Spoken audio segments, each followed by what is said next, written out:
രാവിലെ എണീച്ചിട്ട് പെരുമ്പാവൂരിൽ നിന്ന് കടവന്ത്രയിലേക്കുള്ള എൻ്റെ കുട്ടി ട്രിപ്പാണ് ഇത്. അതിൻ്റെ ഒപ്പം തന്നെ യൂട്യൂബ് ജേർണി കൂടെ ഷെയർ ചെയ്യാമെന്ന് വിചാരിച്ചു. എൻ്റെ ഫസ്റ്റ് വീഡിയോയ്ക്ക് കിട്ടിയ ഫസ്റ്റ് 1K വ്യൂ ആണ് അത് കേട്ടോ. ആ സമയത്ത് ഞാൻ ഭയങ്കര എക്സൈറ്റഡ് ആയിരുന്നു. ഇപ്പം ഞാൻ ചാനൽ തുടങ്ങിയിട്ട് 4 മാസമായി. അപ്പോൾ എൻ്റെ ചാനലിൻ്റെ ഗ്രോത്ത് എന്ന് പറഞ്ഞാൽ പതുക്കെ ആയിരുന്നു. കാരണം നമ്മളെയൊന്നും അങ്ങനെ ആരും അറിയില്ലല്ലോ. അപ്പോൾ ഒരു 13 വീഡിയോകളൊക്കെ ഇട്ടിട്ടാണ് എനിക്ക് ആദ്യത്തെ 99 സബ്സ്ക്രൈബേഴ്സ് ആയത്. എനിക്ക് വലിയ പ്ലാനൊന്നും ഇല്ല എന്ന് പറഞ്ഞാൽ നമ്മൾ എന്ത് കാര്യം ചെയ്യാൻ ഇറങ്ങുമ്പോഴേ നമുക്കൊരു ചെറിയൊരു പ്ലാൻ ഉണ്ടാവുമല്ലോ മനസ്സിൽ. അപ്പോൾ ഞാൻ യൂട്യൂബ് തുടങ്ങിയ സമയത്ത് എനിക്കൊരു 6 മന്ത്സിനുള്ളിൽ 1K സബ്സ്ക്രൈബേഴ്സ് എത്തിക്കണം എന്നൊരാഗ്രഹം ഉണ്ടായിരുന്നു കേട്ടോ. ചാനൽ തുടങ്ങിയിട്ട് ഇപ്പോൾ 4 മാസമായി എന്ന് പറഞ്ഞില്ലേ. അപ്പോൾ 6 മാസം കൊണ്ട് 1000 സബ്സ്ക്രൈബർ പറഞ്ഞിട്ട് 3 മാസം കൊണ്ട് എനിക്ക് 500, അതിൻ്റെ പകുതി പോലും എത്താൻ പറ്റിയിട്ടില്ല കേട്ടോ.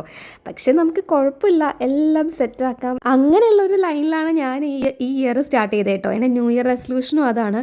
കുറേ നമ്മുടെ സ്വപ്നങ്ങളിലേക്കുള്ള സ്റ്റെപ്സ് എല്ലാം ഞാൻ എടുത്തു തുടങ്ങും എന്നൊക്കെ വിചാരിച്ചിട്ടാണ്. അപ്പം നിങ്ങളുടെ ന്യൂ ഇയർ റെസൊല്യൂഷൻസ് എന്തൊക്കെയാണ്?